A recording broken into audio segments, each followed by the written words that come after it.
여러분의 공정한 콘텐츠 산업을 응원합니다. 경기 콘텐츠진흥원과 함께하는 콘텐츠 공정법정. 안녕하세요. 아나운서 정은지입니다. 반갑습니다. 콘텐츠 창작자의 든든한 곰돌이 공변 소영관입니다. 네, 안녕하십니까. 저는 이제 창작자의 마음을 대변하기 위해 나온 배우 안현진이라고 합니다. 네, 오늘 멋진 미남분들과 함께하니까 제가 거짓말. 그런 표현 하나도 안 쓰는 거. 이 빵은 뭐죠? 그래서 제가 이 빵을 가지고 왔는데요. 이 빵은 구름빵이라고 하는 빵인데요. 이 빵 때문에 문제가 생긴 적이 있다고 하는데 맞나요? 구름빵은 먹는 빵이 아니라 책 제목이에요. 아이고, 바보같이 틀렸네. 죄송합니다. 아쉽지만 오늘 저 빵 때문에 일어난 건 아니고 바로 이 동화책 구름빵 때문에 일어난 일을 한번 저희가 이야기를 나눠볼 텐데요. 이 동심이 가득한 이 동화책의 작가가 소송에 걸렸다고 해요. 좀 자세한 얘기는 우리 곰변께서 이어가 주시죠. 네, 굉장히 유명한 책 읽어보셨나요? 책을 좀 멀리하시는. 저는 만화책밖에 안 읽어봐서. 요즘 어린 친구들은 거의 필독서라고 할 수 있는 책이죠. 굉장히 유명한 작가인 백희나 작가가 쓴 구름빵이라는 동화책인데요. 이 작가가 이 동화책을 쓰는 계약을 출판사하고 할 때 동화책에 대한 저작권을 출판사에게 양도하는 계약을 체결했어요. 이후에 이 책이 굉장히 유명해지고 해외에서 상도 타고 또 여기 캐릭터들이 움직이는 애니메이션으로도 만들어지기도 하고 이렇게 크게 흥행을 하면서 돈을 굉장히 많이 벌게 됐는데 결국 그 이후에 계약에 따른 저작권이 전부 출판사에 있었기 때문에 작가가 거기에 대한 권리를 행사하지 못했죠. 그래서 법원에 출판사하고 체결한 계약은 무효다 라는 소송을 제기해서 얼마 전에 최종 대법원에서 선고가 있었습니다. 와, 얼마 전에요? 네. 그 소식 너무 궁금해지는데 사실. 네. 그럼 저작권이 넘어간 거면 수익도 넘어간 건가요? 그렇죠. 이 계약을 이 책을 집필을 할 때 작가와 출판사는 계약을 체결을 했고 이거에 따른 저작권은 모두 출판사가 갖기로 했고 대신에 그 대가로 약 2천만 원 정도의 금액을 작가에게 지급하기로 하는 계약을 체결했어요. 좀 결과적인 이야기일 수도 있겠지만 이 책이 굉장히 흥행해서 사실 지금은 한 수십억 정도의 값어치가 있는 상품이 되었거든요. 그렇다 보니까 작가가 처음에 저작권 자체를 출판사에게 양도하는 그런 계약 자체가 너무 불공정하다라는 소송을 하게 된 것이죠. 사실 2천만 원이 큰 돈이잖아요. 근데 이게 흥행이 되고 수십억의 가치를 만들어내니까 솔직히 2천억이 비교적 검소한 금액이 돼버려서 그리고 또 저 같은 경우는 너무 화가 날 것 같아요. 이걸로 좀 먹고 살 만한 길이 연결이 됐는데 제게 아니라고 하니까 지금 너무 화가 나요. 지금 어떡하죠? 그러니까 작가는 자기가 만든 캐릭터들에 대한 권리를 행사할 수 없기 때문에 수익도 그에 대해서 받을 수 없을 뿐만 아니라 이 구름빵이라는 캐릭터로 만들어지고 있는 어떤 창작물에 대해서도 자기가 창작자로서의 권리를 충분히 실현시키지 못하고 있는 상태가 됐던 것이죠. 좀 뭔가 억울하다는 생각이 계속 드는데 그러면 좀 자세하게 이야기를 들어보고 싶어요. 네. 이 사건에 있어서 핵심적인 부분은 뭔가요? 이 사건에 있어서 가장 핵심적인 부분은 바로 계약서입니다. 작가와 출판사가 작성한 계약서의 내용이 정확하게 어떤 것이었는지가 이 사건에 있어서 가장 핵심적인 내용이었어요. 작가는 계약서의 내용이 불분명하거나 아니면 계약서 자체가 불공정하다라고 주장을 하면서 무효라고 주장했고요. 출판사 측은 물론 결과적으로 어떤 수익의 차이가 있는 것은 있지만 계약 자체는 유효했고 그 당시의 기준으로 놓고 보면 불공정해서 무효라고까지는 할 수 없다라는 주장이 이제 서로 맞부딪혔죠. 실제 판결문을 한번 같이 읽어보면 좋을 것 같은데요.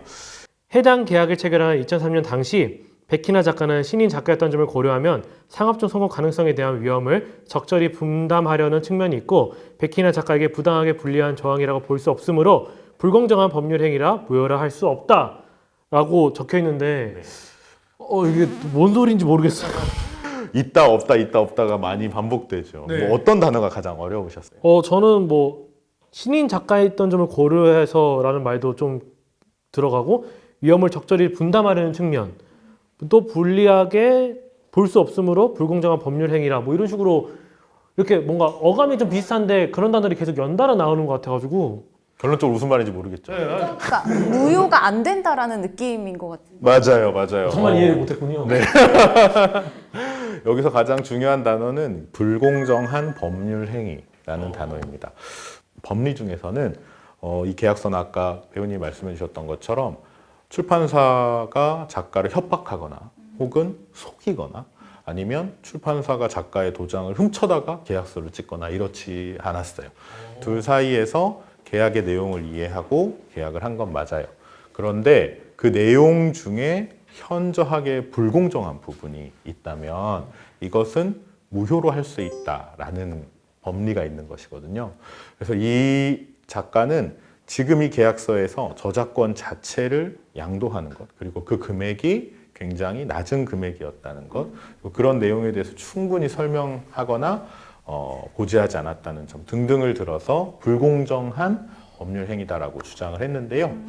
법원에서는 당시 계약을 체결했을 때 백희나 작가가 아직 신인 작가였기 때문에 성공을 하지 못했을 수도 있다. 그거에게 성공에 대한 위험을 출판사도 어느 정도 감내하고 투자를 한 것이고 또 신인 작가였다는 점 등을 고려할 때 이 계약 자체가 무효일 정도로 불공정하지는 않다라고 판단한 것이지요. 이해는 좀 가는데 이게 좀 뭔가 답답하네요. 고구마 100개 먹은 것 같아. 너도 동의했잖아. 너도 사인했잖아. 근데 왜 우리한테 난리야라고 기업 입장에선 출판사 입장에서는 느낄 수 있는 것도 이해는 가는데 또 작가 입장에서는 이게 아니잖아요. 내 창작물이고 돈도 받아야 되고 이런 권리도 내가 찾아야 되는데 왜 안 해주냐 이런 식으로 따지는 것 같아서 서로 이해관계도 안 맞는 것 같고. 맞아요. 그리고 또 굉장히 중요한 게 사실 생각해 보시면 이 계약서를 체결할 때 이제 출판사 측과 작가들이 앉아서 서로 편하게 막 이것도 물어보고 저것도 물어보고 그렇게 하지 않았을 거란 말이에요. 신인이니까 또 그렇죠. 훨씬 더 신인이었기 때문에 오히려 계약을 체결하는 과정에 있어서는 작가 입장에서는 쉽게 말해서 을에 지위에서 맞아. 마치 여기 사인하시면 됩니다라고 하면 이건 왜 저작권을 이렇게까지 양도하는 건가요? 라고 물어보지 못했을 것이라는 생각이 들잖아요. 그렇기 때문에 이런 불공정하다라는 단어 그리고 불공정한 계약 이런 것들이 이런 창작자들 사이에 있어서는 굉장히 중요한 개념이거든요. 아직까지 우리 법원에서는 이런 거래의 관행이라든가 신인 작가들이 느끼는 어떤 그런 부분까지를 고려해서 적극적으로 판결하고 있지는 않아요. 그리고 두 번째 쟁점은 과연 이렇게 작가가 만든 동화책에 등장하는 캐릭터 혹은 이 동화책에 대한 저작권을 양도한다고 했을 때 스토리나 그림, 캐릭터 이런 것들을 전부 다 양도하는 것으로 볼 것이냐 아니면 그걸 특별하게 정하지 않았다면 그냥 이 동화책의 내용에 대한 부분에만 한정될 것이냐라는 부분도 좀 다투어졌는데요. 그 부분 판결 한번 읽어보시면 좋겠어요? 또 읽어야 되는군요. 제가 한번 하셨습니다. 틀리지 않게 또박또박 한번 읽어볼게요.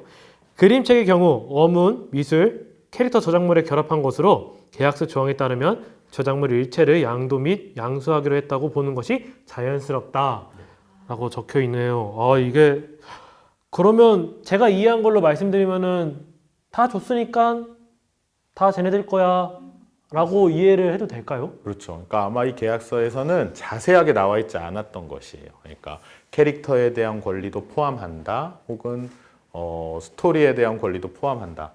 창작자 입장에서는 특히 지금 같은 상황에서는 그런 조항이 없으면 당연히 이 고유한 캐릭터에 대한 저작권은 작가에게 있다라고 주장을 하는 것인데 법원은 그 부분에 대해서도 그림책이라는 어떤 창작물에는 캐릭터에 대한 부분, 내용에 대한 부분, 뭐 디자인에 대한 부분 이런 것들이 다 포함되어 있고 그것이 전부 다 저작권이 양도된 것으로 보아야 한다라고 판단한 것이죠. 그러면 지금 이 출판사가 이 캐릭터를 아직도 사용을 하고 있는 건가요? 그렇죠. 지금도 이제 이런 캐릭터들을 가지고 새로운 에피소드들이 아이고. 만들어지기도 하고 그 수익은요? 그 수익은 이제 저작권자인 출판사가 가는 거죠.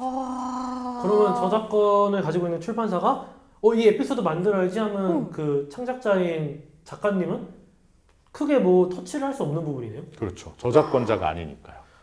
이건 진짜. 좀 지금 너무 화가 납니다. 네, 이건 너무 억울한 얘기 같은데. 억울한 부분이 있죠. 굉장히 억울한 부분들이 있고 그래서 이제 법원에서 열심히 다투어졌던 부분이고 하지만 이제 그래서 창작자들을 비롯해서 저희 같은 변호사들도 이 대법원 판결, 이 고등법원 판결들에 대해서 비판적인 시각을 가지고 있는 사람들도 많아요. 특히 아까 말했던 것처럼 작가가 명시적으로 이런 캐릭터에 대한 저작권을 양도한다는 내용이 없음에도 불구하고 그런 것들을 다 포함해서 저작권이 넘어갔다라고 판단하는 것에는 저작권자, 즉 창작자를 보호하기 위한 어떤 관행 내지는 어떤 이런 거래 실무 이런 부분에 대해 너무 무지한 것이 아닌가. 실제 계약이 어떻게 체결되는지 판사님은 모르시잖아요. 라는 이야기를 사실 하는 작가분들이나 창작자분들이 주변에 많지요. 그래서 이런 사례들을 보면 이제 가슴이 아프고 답답하긴 하지만 또 우리가 이런 사례들을 보면서 앞으로는 이런 부분들에 대해서 좀 개선하거나 조심해야 된다. 이런 교훈을 얻는 것이 좀 필요하지 않을까. 꼼꼼히 봐야 돼요. 꼼꼼히. 이제 이런 상황에 대처할 수 있는 꿀팁 같은 걸 알고 있으면 굉장히 좋을 것 같은데 우리 곰병께서 꿀팁 좀 알려주세요. 이런 이제 계약상 분쟁을 겪는 창작자들에게 드리는 이제 꿀팁 3가지를 준비했습니다. 첫 번째 꿀팁은 계약서를 꼼꼼히 보아야 한다. 무조건 꼼꼼히. 네. 아까도 굉장히 중요한 말씀 해주셨는데 계약서의 내용을 인터넷에 한번 찾아보는 경우로만 하더라도 어떤 이 계약서에 대한 이해, 그 다음에 잘못된 어떤 피해를 당할 확률이 훨씬 줄어들 수 있어요. 그리고 요즘에는 표준 계약서라든가 계약서의 내용을 설명해주는 인터넷 게시물들도 많아서 조금만 찾아보면 이 계약서가 이런 내용이구나 라는 것들을 알 수 있거든요. 예를 들어서 이런 작품, 즉 저작권을 누군가한테 매도하는 계약이 괜찮은지 사람이 한 번만 찾아보았다고 하면 이런 경우에 저작권을 이용하도록 하는 계약이 아니라 저작권 자체를 매도하는 계약은 굉장히 신중해야 한다라는 어떤 글들이라든가 정보들도 만날 수 있을 거고 그 경우에 어떤 저작물들을 사용할 수 있도록 해야 한다 하는 것들도 자세히 나와 있는 경우들이 많거든요. 그래서 이 계약서를 꼼꼼히 봐야 된다. 무조건 꼼꼼히 보고 체크하고. 그리고 결국엔 모른 채로 사인하고. 그러면 안 되는 거죠. 그렇죠. 그러면 안 되는 네. 거죠. 바로 그래서 두 번째 꿀팁이십니다. 두 번째 꿀팁은 전문가의 도움을 받아야 한다. 이거예요, 이거. 물론 이제 이런 이야기를 하면 아까 배우님 말씀하셨던 것처럼 그 돈이 어디 있어요? 맞아. 라는 생각을 하시는 부담돼요, 경우도 사실. 많고 좀 찾아가기도. 부담되기도 하고 이게 그런데 우리나라에서 아직까지 이런 계약서라든가 이런 것들을 좀 편하게 물어볼 수 있는 사람들이 주변에 없어서 그렇기는 한데요. 한 가지 제가 재밌는 에피소드를 이야기를 해드릴게요. 작가분이 있으셨는데요. 작가분이 그러니까 대본을 쓰는 계약을 체결을 하면서 어떤 업체에서 굉장히 파격적인 금액을 제시한 거예요. 사람 너무 기쁜 나머지 거의 은행에서 계약을 체결하듯 그냥 막 이렇게 하고 보냈는데 나중에 알고 보니까 거기 안에 대본의 수정 횟수가 30번까지 수정할 수 있다 이렇게 기재가 되어 있어요. 마음만 먹으면 30번 다시 쓰는 거네요? 그렇죠.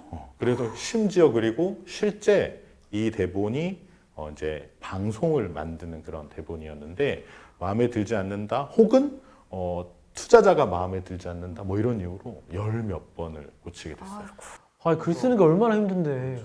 결국 처음에 자기가 기대했던 수익은 거의 얻지도 못한 채 오히려 계약을 중도에 해지하면서 위약금을 물어주는 경우들도 있었거든요. 실제 이야기인가요? 실제 이야기. 이런 억울한 상황을. 그런 비용들을 감안하면 사실 약간 비용이나 시간이 들더라도 계약서를 체결을 할 때는 꼭 주변의 전문가의 도움을 받는 것이 필요합니다. 특히 변호사나 이런 법률 전문가의 도움을 받는 것이 필요하고요. 세 번째 꿀팁. 세 번째. 이렇게 변호사의 도움을 받는데 비용이 너무 많이 들어서 고민이신 분들은 이런 상담이라든가 컨설팅을 지원하는 사업들이 있습니다.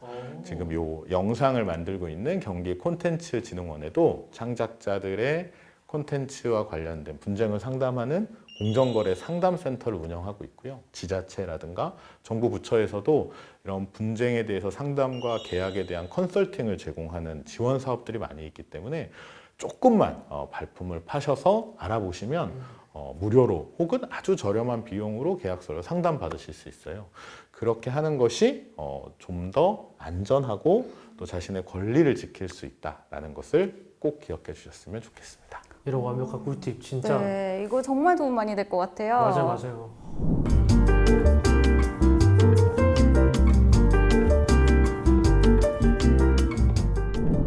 이렇게 뭔가 오늘 되게 첫 사례로 뭔가 억울하고 좀 안타까운 이런 사연을 했는데 그 안에서도 꿀팁 같은 정보를 얻을 수 있어서 또 나름의 굉장히 의미 있는 시간이었던 것 같아요. 어떠셨나요?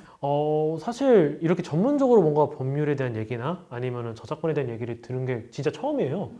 항상 뭐 저작권 TV에 나오는 사람들 이야기만으로 알고 있었는데 저도 나중에 창작 활동을 한다면 꿀팁을 이용해서 이런 피해가 없도록 좀 노력을 해야 될 것 같아요. 네, 저는 사실 이제 창작자들은 두 가지의 큰 고민이 있어요.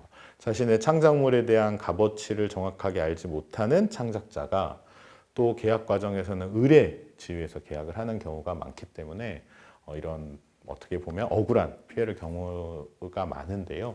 우리 법정 앞으로 계속 기획되는 콘텐츠들에서도 이런 창작자들이 어려움을 겪지 않도록 있었던 사례들을 가지고 자신의 창작자로서의 권리를 지킬 수 있는 꿀팁들을 전해드릴 예정이니까요. 앞으로도 많이 기대해 주시면 좋겠습니다.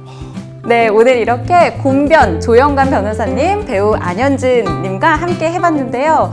굉장히 의미 있는 시간이었습니다. 저희 다음에도 더 재미있는 에피소드로 돌아올게요. 여러분, 감사합니다. 안녕.